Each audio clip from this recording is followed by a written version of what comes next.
अभी कन्नौज में नवा ब्रांड देखा है। आज तो मोदी जी के नेतृत्व में भारत दुनिया की एक ताकत बन रहा है। सुरक्षा का बेहतर माहौल मिल रहा है। कांवड़ यात्रा भी चल रही है। सुरक्षा का कोई इश्यू नहीं है। पर्व और त्योहार शांतिपूर्ण तरीके से मनाए जा रहे हैं। लेकिन मैं पूछना चाहता हूं, जिन लोगों ने झूठ बोल करके आपके सामने आकर के तमाम बातें कही थी, 1 लाख रुपए का बॉन्ड भरवाया था, क्या हुआ उस 1 लाख रुपए का? मैं पूछना चाहता हूं, मैं तो आज ये अनिल कुमार, सोमेंद्र तोमर और कपिल देव अग्रवाल जी ने, यहाँ की भाजपा और लोकदल की टीम ने जो प्रस्ताव विकास के भेजे थे और उन सभी योजनाओं को स्वीकृति करके आज उसके लिए मैं यहाँ आपके पास आऊं। ये पत्थर लगे हैं सबके, कहीं सड़क का है, कहीं पुल का है, कहीं मिनी स्टेडियम का है और कहीं पे अन्य किसी कार्य का है। उसके लिए हम तो पैसा लेके आए हैं, हम विकास लेकर के आए हैं, सुरक्षा का बॉर्डर देने के लिए आए हैं, हमने दिया है तो हम कह रहे हैं। लेकिन समाजवादी पार्टी का मॉडल क्या है? ये उनका मॉडल वही है जो आपने अभी कन्नौज में नवा ब्रांड देखा है। वो देखा नहीं उनके पार्टी का एक नेता कैसे वहां की बेटी के साथ किस प्रकार का व्यवहार कर रहा है,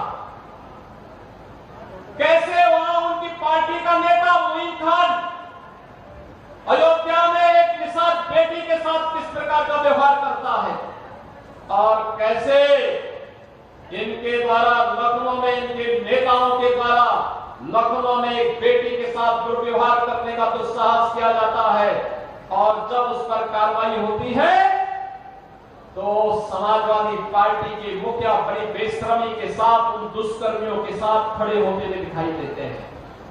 बहनों और भाइयों, जो समाज अपनी बेटी और अपनी बहनों की रक्षा नहीं कर सकता उसका कोई भविष्य नहीं होता है और इसीलिए तो हम लोग आए हैं।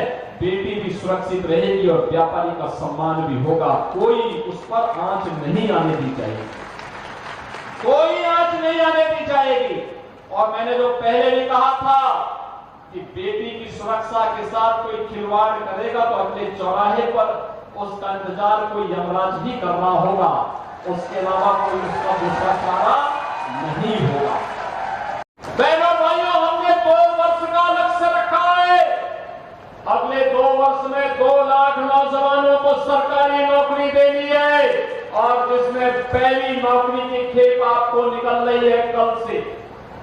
याद करिए, कल 23 को, 24 को, 25 अगस्त को, फिर 30 और 31 अगस्त को हम लोग 60,000 से अधिक पुलिस कार्मिकों की भर्ती करने जा रहे हैं और मैं आप सभी नौजवानों से कहूंगा, इस भर्ती की प्रक्रिया में भाग लीजिए।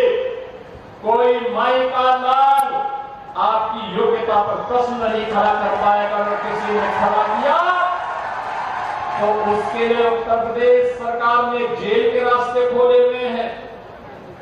जो नौजवानों के भविष्य के साथ खिलवाड़ करेगा उसकी संपत्ति को जब्त करेंगे और उस संपत्ति को गरीबों में बांटने का कार्य भी करने का कार्य हमारी सरकार करने जा रही है।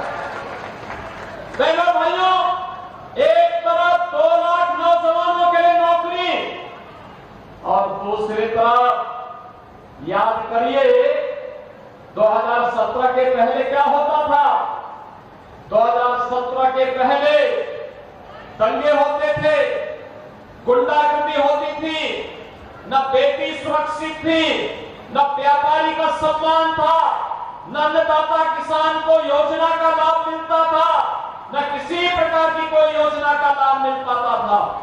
आज तो मैं कह सकता हूं, जब मैं आपके पास आया हूं तो आज मैं घोषणा करने की स्थिति में हूं कि बेटी भी सुरक्षित रहेगी, व्यापारी का सम्मान भी होगा, अन्नदाता किसान को सिर माथे पर बिठा करके उसको शासन की योजना का लाभ भी मिलेगा और मोराना चीनी मिल को सुंदरीकरण, विस्तारीकरण की योजना के साथ जोड़ने के लिए, आपको आश्वस्त करने के लिए भी आज मैं आपके पास आया हूं।